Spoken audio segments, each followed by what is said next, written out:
Hello everyone, allow me to introduce myself. I'm Count Silver, and today we are back with more Quartz Factory. I'm doing a little bit of stuff ahead of time because I'm going to be gone for a little bit, so I'm doing some pre-recording stuff right now. So we'll see how this goes. I'm not sure how long I'm going to play today.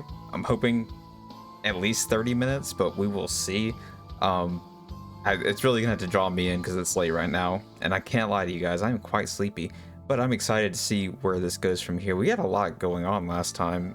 We're playing as Kojiro now, as you know, and honestly, I don't know where it's going to go from here. It's been a crazy ride, so let's go ahead and get started today. So we're back at the coffee shop where we met Kojiro as God, why can't I think of her name? That's how you know it's going to be one of those nights. Noriko met Kojiro here. It was one of their first meetups, I guess you could say, official meetups. When I was at Shizuko, I became really fascinated with brewing coffee. She bought me a handheld bean grinder and a French press for my birthday. To thank her, I made frequent trips to the market to buy freshly roasted beans. I would lose track of the hours I spent carefully grinding the beans and aiming to brew the perfect cup.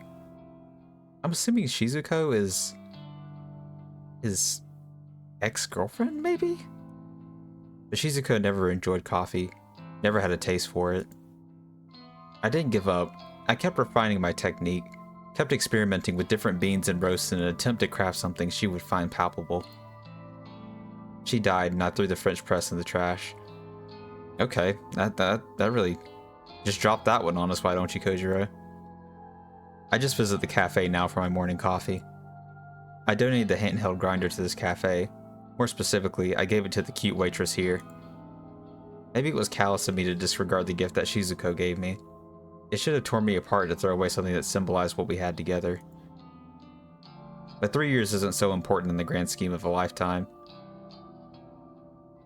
I mean, I guess you could look at it that way, but it's kind of a sad way to look at life. Besides, I have someone else now. No, you don't. Quit lying to yourself. Well, I don't have her, but I want her, exactly. Noriko reminds me of Shizuko in some ways, but in other ways, they couldn't be more opposite. When the takeout coffee I ordered is ready, I leave my money on the counter and grab the paper cup. A quick sip of the piping hot brew fills me with renewed life. The liquid scalds the area where my tooth used to be. Oh yeah, I forgot about that. Oh yeah, that must be rough. Not much for it. I'll go to the dentist some other time. Coffee in hand, I leave the cafe and make my way to my next destination.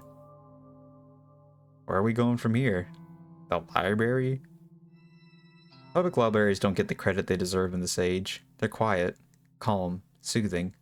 That doesn't always do it for me, but it's nice to escape the bustle of the city. Plus, they always carry works by my favorite authors. But the librarians don't pay me any mind. I think they're at a loss to recommend books that fit my taste. I don't feel judged here. Nobody looks at me and wonders if I'm a creep. Nobody cares about my unshaven face or crinkled clothes. I mean, you are a freak. Let's not get it twisted. It's not that people are judging you because, you know, just by your looks. I mean, they kind of are, but you are legitimately a freak. Nobody looks at me and asks if I miss Shizuko. I wish someone would ask. Just once, it would be nice to know someone cares, even if I don't. You're not going to make me sympathize for this man. He was stalking Noriko, on top of just being weird. But no one knew Shizuko. No one knows she was in my life, and no one knows she's gone. I haven't even told Noriko about her. I think she has enough on her mind right now. I'll tell her when the time is right. Let me just bring up my dead ex, why don't I? After wandering around the library aisles aimlessly, I pick a tome from the shelf at random and find a couch to sit on. Comfortable at last, I sip my coffee and thumb through the book I've acquired. It would seem I've selected an autobiography about a famed painter I've never heard of. It will do for now. I'll read anything. I skim through the preface, then the first chapter. My fingers pick up speed as I thumb through the pages, never absorbing more than the first line of any particular page. Boring, drivel, I can't read this. I toss the book aside and rest a closed fist underneath my chin. I'm not normally this restless. Usually, I'm focused and driven. But it's my birthday, and Shizuko isn't here to get me a gift. How are we supposed to know this? Perhaps I regret throwing away the French press. It was the most thoughtful birthday gift I've ever received. Perhaps I just regret losing Shizuko. I don't know. Yeah, obviously you don't care too much because you're like, oh, in the great scheme of things, it doesn't matter. And maybe he's just telling himself that to make himself feel better, but it doesn't look good on his character. If this were any other day, I wouldn't waste my time dwelling on the past. I thought I was giving this day more significance than any other. 35. Fuck, where did the years go? Jesus Christ, old man, you need to stop chasing women that are 15 years younger than you. Jesus Christ. You know, I'm gonna say this. I don't like that. Controversial opinion, I don't like that. I really hope that they don't end up together. I'm gonna find a way, Lord willing, if I can keep them apart, I will be doing it. Time really does slip through your fingers. Hell, it's even been more than a year since I met Noriko. Technically, I doubt she remembers our first meeting. I peer around the library and find a smile forming on my face. She probably thinks we met here just a few months ago. I asked her some trivial question, something about Lovecraft or Cthulhu, then I introduced myself. The first time we bumped into each other was at my apartment. Well, her apartment. Oh, we're getting some backstory. Now why is it all creepy? It was a fully furnished apartment. Didn't have to take much with me when I left. What? So she's staying in his old apartment. I bet it looks much the same today as it did back then. I returned to collect a few last things. A couple of blankets in the closet, a broom and a dustpan, a few knuckle bones, the usual stuff. Knuckle bones? What is that? Like actual knuckle bones? I wanted to say goodbye, one final time. To my surprise, she was there. She was chatting to the landlord casually, inquiring about the terms of the lease. I must have frozen in my tracks when I saw her. I know that I spent a good few minutes simply staring at her, and what a weirdo. She was beautiful, gorgeous, breathtaking, and probably 19 at the time, buddy. And she looked like Shizuko. She looked so much like Shizuko. Was Shizuko also 19, sir? I think we need to be questioning this man, not only on the ethics of his disposal service, quote unquote, but also because of his ethics in the dating game. Who are you really? She shook hands with the landlord. She said her name aloud, Noriko Kurosawa. Her name stuck in my mind. It replayed over and over in my head. The landlord accepted her offer for the apartment. Noriko would be moving in, making the place her home, my place. I must have bumped my shoulder into her by accident when I tried to squeeze past. She apologized. I apologized. Zaz was just leaving. How can you not recognize this man? Like, I would remember this interaction, you know what I mean? Like, if I was taking this apart, if I was like moving in from this apartment that he was originally staying in, that would be a face I would remember. And maybe that's not for everybody, but weirdly enough, I feel like I'd be like, hey, you were the person especially since you spoke. I feel like speaking to somebody makes it a lot more memorable rather than just casually walking by. You're not thinking two thoughts about that. And he was still saying this stupid ass language before. Oh, no, please. It was my fault. I'm very sorry. Did you live here?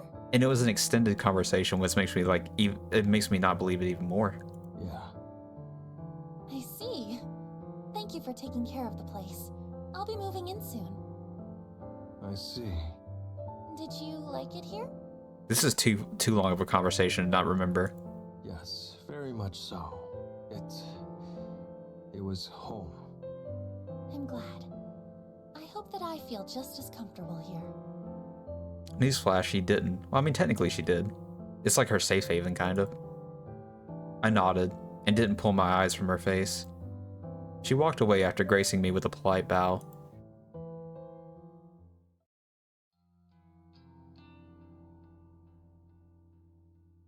I don't know, it's just hard for me to believe that she wouldn't remember that. Probably if you refreshed her memory, but obviously you have no intention of doing that right now, so...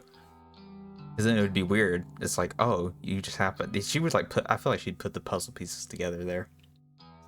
But then again, Noriko's dumb, so maybe not. The Noriko from back then was healthier than the girl I know now. She's become little more than a skeleton, skin and bones, but her keen mind hasn't dulled. And she's still gorgeous, still takes my breath away, just like Shizuko once did. But she refuses to leave the factory. She refuses to return to her apartment. Occasionally, Tomoe will go and fetch the things she needs: clothes, tiny portions of food, coffee mostly. At some point, I got delegated to selecting the most suitable cadavers from the morgue. Also, Noriko doesn't have to visit the morgue herself. She gives me a bunch of photos, and then it's on me to pick and choose the cadavers that best match them. Not my favorite work, it's tedious, and I don't have the eye for details like she does. But I do what I can. Ouch. My phone begins vibrating violently in my back pocket. I didn't realize I was sitting on it. That would not make you go ouch. Yo. Quit tripping, and you're talking on the phone in the library? Foul. Where the hell are you? I'm big chillin'. Library. Don't you have deliveries to make today? I can't have a day off? I'm just taking the morning off. You didn't ask me about that. I told Tomoe. Well, she didn't mention anything about it to me. Saz, I'll see you in a few hours anyway. I'm not even gonna say anything about it anymore. There's no point. Everybody knows my feelings on it. This terminology. I just wanted to chill this morning. My birthday. It's your birthday? Yeah, I didn't know. Happy birthday. thanks. That probably just made his whole fucking day. Okay. I'll see you this afternoon. Bye. Later. She sounded mad at me. In my defense, I haven't taken a day off from Corpse Girl's work for weeks. Didn't think taking this morning off would be too much to ask. Actually, for once I agree with him. I feel like she's asking a lot, and she shouldn't be so angry. It's like, you're technically, you could say she's his boss, but technically not. I mean, he can just do whatever the fuck he wants. The whole reason she's in the position she's in now is because of him. Apparently it rubbed her the wrong way. But juggling this work as well as my morgue duties is tiring. Don't get much time for myself. Don't get much time to think. Probably why Shizuko's face doesn't pop into my mind as much as it used to. My theory, anyway. Yeah, and she can't be mad because she's just chilling at the factory. She's not even going to her part-time job anymore. I drain the remnants of my coffee cup. After returning the unread book to the shelf, I leave the library. Jesus. I'm home. What a way to live. I close the front door behind me. My place is always dark. The tiniest sliver of sunlight filters in from a gap between the closed curtains. Real talk, does this man even have a bedroom? I like it this way. I spend countless nights underneath the unholy lights of the morgue. That fluorescent glow messes with my eyes. So I keep my apartment dark. It's comforting. The place is small, smaller than my last apartment, at any rate, Noriko's apartment. Tiny living space, one bedroom, one kitchenette. The bathroom is pitiful. A half-sized tub with a shower head above it, a toilet, no sink. I use the kitchen sink after finishing my business. But it's home. Moving here after deciding to leave my old place was the change I needed after Shizuko died. I threw away so much of my life from back then. I'm almost a completely different person now. Almost. I've kept my habits, mannerisms, and parts of me people find weird or off-putting. Can't help it. That's just how I am. All those quirky attributes that Shizuko couldn't stand. They're still me. She's gone, and I'm still here. Come on. I shake my head at the sound of my own voice. What a birthday. What a pointless day. Dwelling on the past doesn't suit me. I moved on from Shizuko a long time ago. I'm only stuck on her today because of my birthday. Because this day reminds me of that damn French press she bought for me. But it's gone now, and she's gone. All that remains is me. That's the way it's always been. Probably the way it always will be. Enough. Time for work. I don't feel like staying in and relaxing. I shuffle towards the tall, narrow cabinet in the far corner of my living space. I hoist the door open and look at my white clean coat. It's not stained or dusty like the one I keep on display near the window. It's my good coat, the one I reserve for special days, like my birthday. The white coat is resting comfortably on a white mannequin inside the white cabinet. I hate the color white. It serves no purpose. Despite its useless color, the mannequin holding the coat does serve a purpose. It carries my treasured possessions. I don't care what they're trying to do. It is not going to fool me. I am not a fan of this man. I won't be. Perhaps mannequin isn't the most fitting word for it, but it will do. It's a corpse, isn't it? As I grab my coat, the sleeve catches on the mannequin's fingers. I tug at it gently and manage to release the coat from the mannequin's bony limb. Later. Habit of mine to say goodbye to empty rooms. Used to be funny when rooms were truly empty. You guys don't think that it's her body. It's a body. Let's be real. It is a body. Is it Shizuko's body? I don't know. Not so funny anymore. Not when that face stares back at me from within the cabinet. Nothing to do about it. It's Shizuko, for sure. For sure. Happy birthday. Thanks. Thanks. Ha. I don't have a gift for you. I'm sorry. I mean, you're clearly not leaving this place anytime soon unless you're shopping on fucking Amazon or something. All good. Noriko runs her hand along her opposite arm shyly. Not like her to act so awkward and embarrassed. I just didn't know. That's all. I know. She seems truly disappointed in herself for not knowing about my birthday. I looked at my noise feed, and it even has a notification that today's the day. Girl, it's okay. You're worrying about it too much. I'm sorry. I don't have a reasonable excuse. It's fine. Really. What's on the agenda today? I want to break away from this discussion. I hate my birthday. I hate Shizuko for leaving me. Noriko sweeps a stray strand of hair behind her ear and contemplates the question. 12 deliveries. Tomoe has already prepped the bodies. She's waiting in the van. I've sent the photos to the victims. Only 12 today? We're not getting many new requests. All of today's deliveries are just part of our backlog. Dang. You know, honestly, that's probably for the best. You don't want to get clogged up. There aren't many corpses left here, actually. We've managed to work our way through most of them. Have to visit the morgue again soon. I see. Things seem to be slowing down. Copycat is stealing our business. I just know it. Yeah, you're correct on that. Maybe. Maybe. Oh, that reminds me. Whatever happened to Allie's boyfriend? You don't want to know. What do you mean? I can't believe I forgot about it. You were going to kill him. Oh, yeah. Somehow I'd forgotten about that too. Caught up in my own head today. Junpei Matsumoto. Is he dead? Unlikely. Unlikely. No, he's very much alive. Noriko's pout prompts me to explain.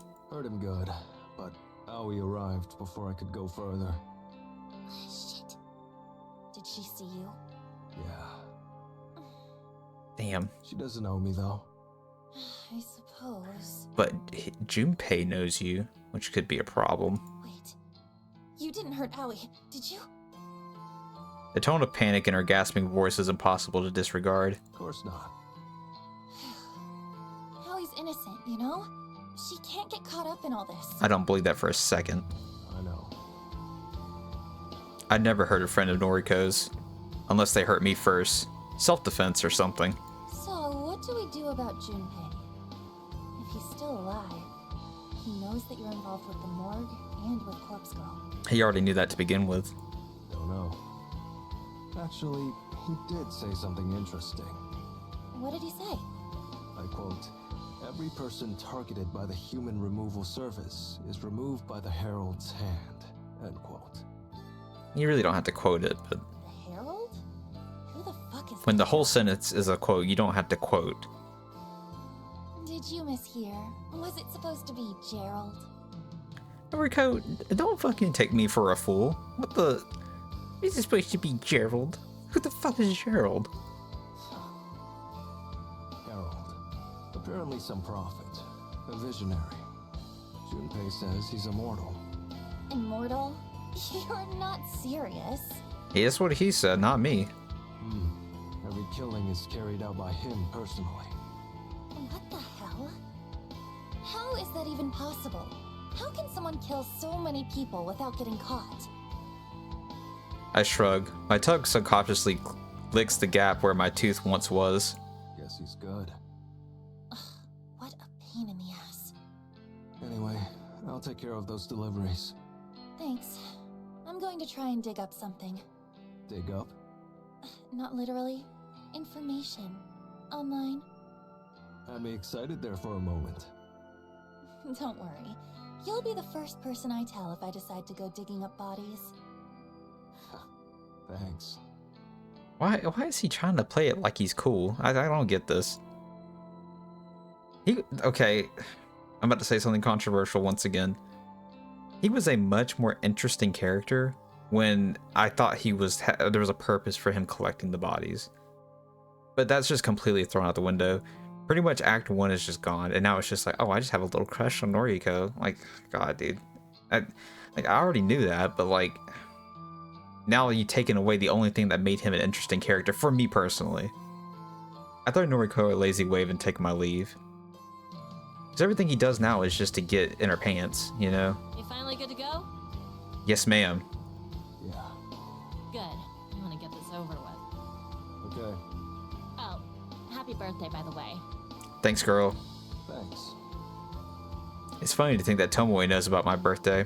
I assume she read about it on Noise, since we're now quote-unquote friends. See, that's where you use a quote-unquote. Get any prezzies? Prezzies? Not one. Lame. What do you like? I'll buy you something. She is so cool. I love this character with all of my heart. Really? You'd do that for me? Of course. You may be a creep, but birthdays are the best. Everyone deserves a present. I think she's being nice. Not a fan of being called a creep. You are, bro. Well, I'd like a French press. Would I? What's that? A coffee press. Oh, I know those. Yeah, sure. I'll order you one. Cool? Cool. Thanks. Sure. Happy birthday, Kojiro. She's so cool. Like, she is the coolest. Surprisingly, she steps forward to give me a short hug. It feels nice. Contact. She's warm, not like Noriko, or the way I imagine Noriko to be. Her hair smells wonderful, like coconut. I'm not sniffing it on purpose. I'm not trying to play it up to my reputation as a creep. It's impossible not to smell it when we're this close. Her finger taps against my back a few times, and then she releases the hug. A smile as warm as her touch spreads across her face. Come on, let's get going. What can I say? Tomoe is the GOAT. Even though this man is weird and creepy, and you probably wouldn't want, the last thing you'd want to do is touch him, she gave him a hug on his birthday, and she's getting him a present. This woman right here could save lives, and I genuinely mean that. Yeah. Tomoe opens the van's driver's side door and scoots inside. As the door shuts behind her, I can't help but entertain the thought of what she would be like to have as a girlfriend, a partner, a lover. Now, Kojiro, I knew you were going to do this shit. Stay away from her. She's nicer than I originally thought. Heart's in the right place. But she's not Noriko. Okay. That's fine. You keep your little obsession. I do not want him trying to make swipes at Tomoe. She is too good. I shake the fleeting thoughts from my mind and urge myself to get on with things. Delivery time.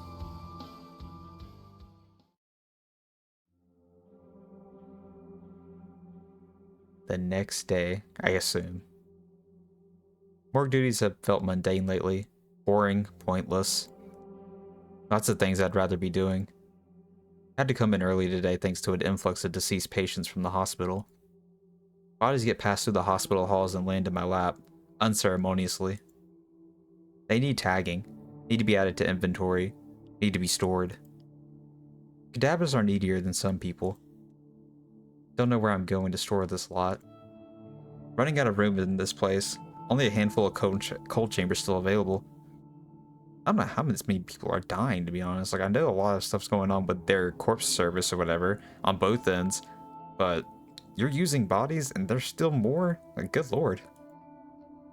I can thank the human removal service for that. Okay, that's what I thought. This isn't the only morgue in the area, but it's one of the biggest. A lot of cadavers end up here. A lot of victims. Weeks ago, I used to smile every time one of Corpse Girl's victims entered this hallowed place. It was kind of poetic. Noriko cherry-picked corpses from this morgue. Those corpses were delivered to victims. The victims died and they ended up here as fresh cadavers. Ready to repeat the cycle.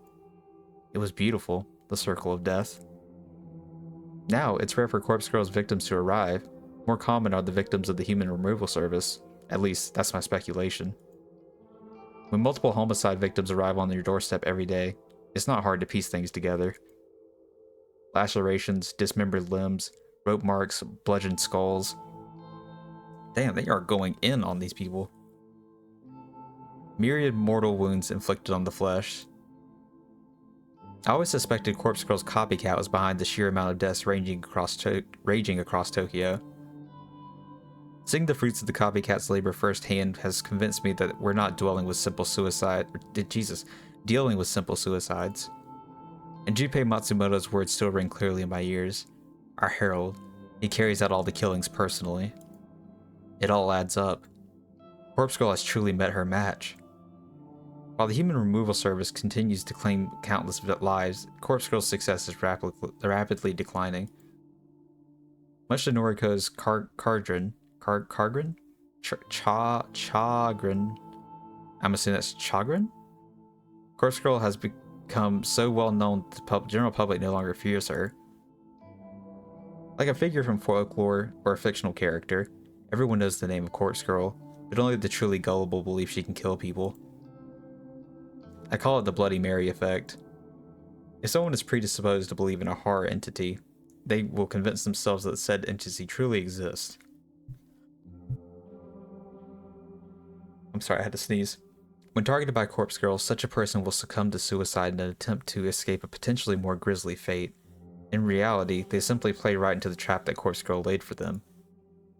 Those that treat Corpse Girl as no more than an entertaining piece of folklore like Bloody Mary are immune to the fear. Someone like this can receive a photo of their own corpse and shrug it off as no more of a threat than a spam email. It's ironic that the success of Noriko sought for so long is the very thing that has rendered Corpse Girl's methods ineffective. I wouldn't say all of this to Noriko's face. She's well aware of the situation. As for the human removal service, no one seems to know about it. There's no mention of it anywhere on the internet. Anywhere I can access, at any rate. Police investigating the strings of homicides haven't mentioned it. If the site relies on users to request deaths, I am at a loss as to how people are learning about it. It truly seems to be the sort of shadow organization, except for the fact that Junpei Matsumoto essentially walked right up to me and revealed himself. I don't know his motives for doing so. And I don't know how he found out I'm involved with Corpse Girl's work. I really should take care of him. It's Aoi, I'm telling you, it's Aoi. She stalked the other girl. Successfully. She's probably stalking you too. It's clear as day what's going on here. To me. Maybe not, I don't know. A knock at the door. Oh, an unexpected visitor. I rub my eyes and sit up slowly. Must have fallen asleep in my chair again. I was gonna say, is this your bed, bro? Still groggy, I get up and look through the front door's peephole. A single lonely package sits on the doormat. Don't know where it came from. Haven't ordered anything online lately. It's the press.